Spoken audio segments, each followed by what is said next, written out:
कलयुग ने विचार किया हमारे राज्य में, हमारे शासन में कोई धर्मात्मा सुख प्राप्त कर सके, ये मुझे बर्दाश्त नहीं है।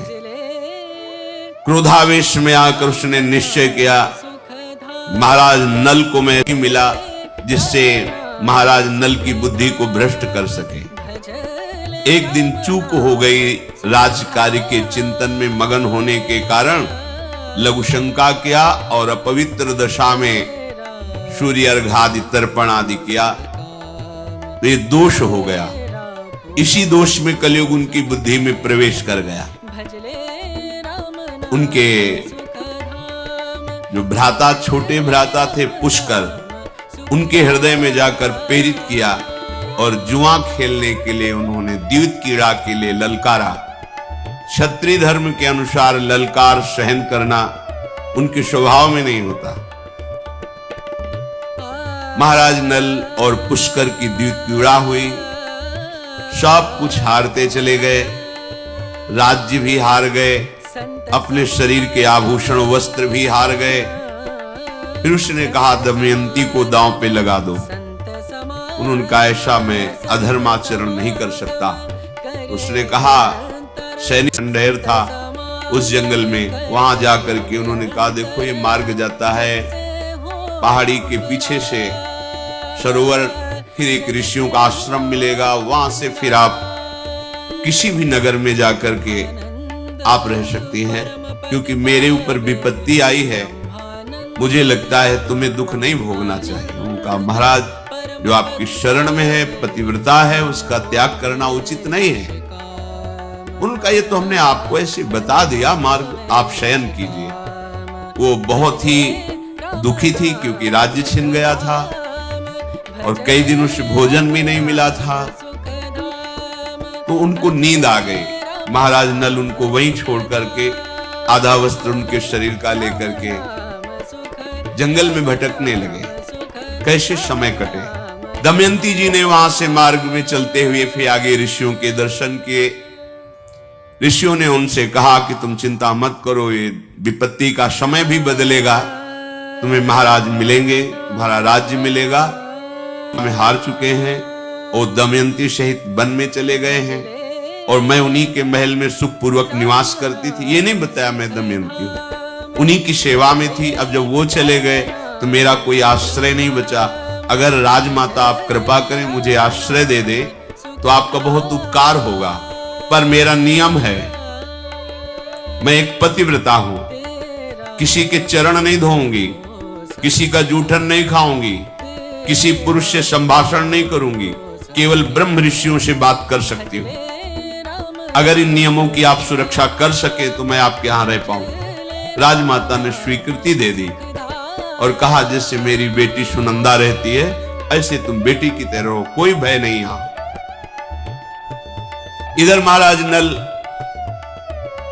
बड़े ही व्याकुल होकर के कि ये विपत्ति कैसे नष्ट होगी, जंगल में भ्रमण कर रहे थे। उसी समय आवाज आई, पुण्य श्लोक धर्मात्मा महाराज नल मेरी रक्षा कीजिए, रक्षा कीजिए। जिधर आवाज आ रही थी उधर वो दौड़ के गए तो देखा दावानल लग गया, मैं एक कदम भी नहीं चल सकता। मैंने देवर्षि से प्रार्थना की थी कि मुझे क्षमा कर दो, तो उन्होंने कहा था जब महाराज नल तुम्हें दर्शन देंगे तो उसी समय तुम हमारे शाप से मुक्त हो जाओगे, तो आप मुझे उठा करके यहां से बाहर कीजिए, मैं शाप मुक्त भी हो जाऊंगा और तुम्हारा मंगल करूंगा। मैं सबसे तेजस्वी नाग, सबसे बड़ा जहरीला, मेरा नाम करकोटक है। महाराज नल ने कहा तुम इतने भयंकर विशाल कायों में तुम्हें कैसे उठा सकता हूं। उन्होंने कहा कि आप उठाइए, मैं आपके लिए बहुत हल्का हो जाऊंगा। गोद में उठाकर जब बाहर किया रखने लगे तो उन्होंने कहा नहीं, पहले तुम अपने कदम गिनो फिर रखो, जब मैं रोक दूं तब रुक जाना। तो 1 2 3 4 5 6 7 8 9 10 जे भी 10 बुलाते हुए उन्होंने डस लिया। महाराज नल ने कहा धोखा क्यों किया तुमने, तुम कहते थे तुम्हारा कल्याण करेंगे, हमने तुम्हारी प्राण रक्षा की और तुमने हमें डस लिया। बोले मैं तेजस्वी नाग हूं, मेरा प्रभाव विष का संकल्प के अनुसार होता है, तुम्हारे शरीर पर बिल्कुल प्रभाव नहीं पड़ेगा जहर का, तुम्हारे अंदर बैठा हुआ जो कलयुग है वो जलेगा, उसके अंग अंग में मेरा जहर जाएगा और वो बड़ी शीघ्रता से तुम्हारे शरीर का त्याग करेगा और उसके त्याग करते ही तुम्हारी बुद्धि शुद्ध हो जाएगी और सारी संपत्ति प्राप्त हो जाएगी। ये कलयुग तुम्हें महान दुख दे रहा है। पर काटने के प्रभाव से उनका शरीर काला हो गया और नाटा हो गया। तो उनका ये क्या किया, मेरा नल रूप जो था समय में पूर्ण कराना ये मेरे हस्त लाघव होगा और शिल्प कला का मैं बड़ा प्रवीण हूं और राजनीति का मर्मज्ञ हूं। आपको जब कभी कोई सलाह की जरूरत होगी तो मैं सलाह भी दूंगा। आप मुझे रख लीजिए, मेरा नाम बाहुक है, अपने सारथी के पद पर रख लीजिए।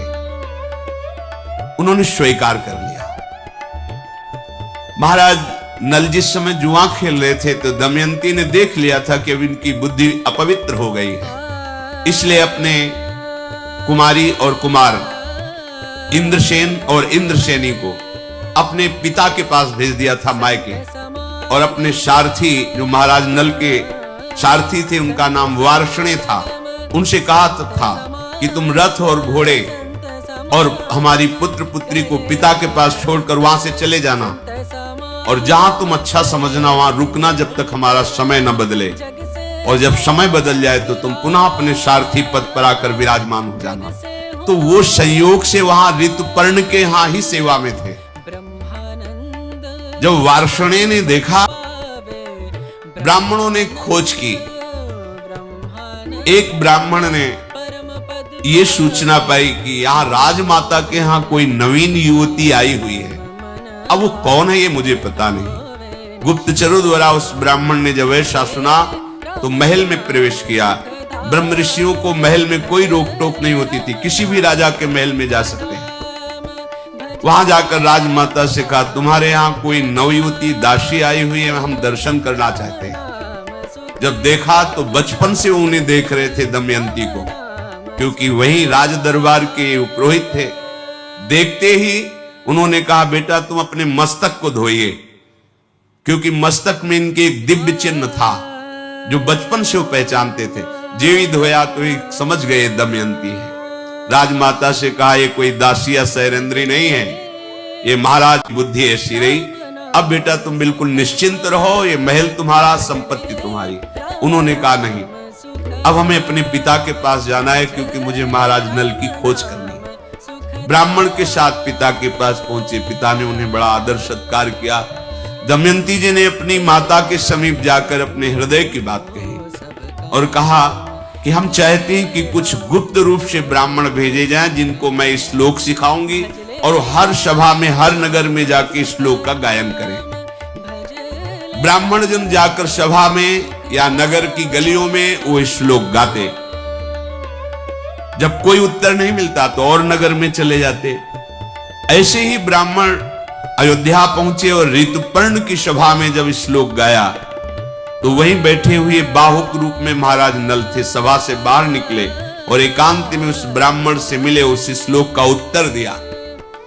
दमयंती ने कहा था, जो वो महाराज ऋतुपर्ण के सारथी हैं, काला शरीर है, नाटा स्वरूप है, पर उन्होंने उत्तर में आपके श्लोक का यही दिया था कि कोई भी पतिव्रता पत्नी अपने पति पर दोष नहीं करती। ऐसी परिस्थिति थी दुखद, उस दुखद परिस्थिति में तुम दुख ना भोगो, इसलिए उसने तुम्हारा त्याग किया था। देख लो, वो तुम्हारे जीने के लिए, अन्न प्राप्त करने के लिए अपने अधो वस्त्र को भी स्वर्ण पंखों से युक्त पक्षियों को पकड़ने की चेष्टा की, तो वो पंख धारण करने वाले पक्षी वो कपड़ा भी लेकर उड़ गए। ये बात केवल महाराज नल जानते थे। दमयंती जी ने कहा, निश्चित महाराज नल ही हैं, दूसरा कोई नहीं, पर रूप क्यों नहीं है ये मुझे पता नहीं। क्योंकि ये कहो कि दमयंती ने वरण करने के लिए दूसरा स्वयंवर रचा है। बहुत से राजा और राजकुमार आए हैं, आपका भी निमंत्रण है, पर वो बड़ी शीघ्रता से स्वयंवर रचा है, इसलिए समय नहीं है, सुबह ही स्वयंवर है, ऐसा बोलना जाके। ब्राह्मणों ने ऐसा ही किया। ऋतुपर्ण जी ने दमयंती का स्वरूप, सौंदर्य, महिमा सुनी थी।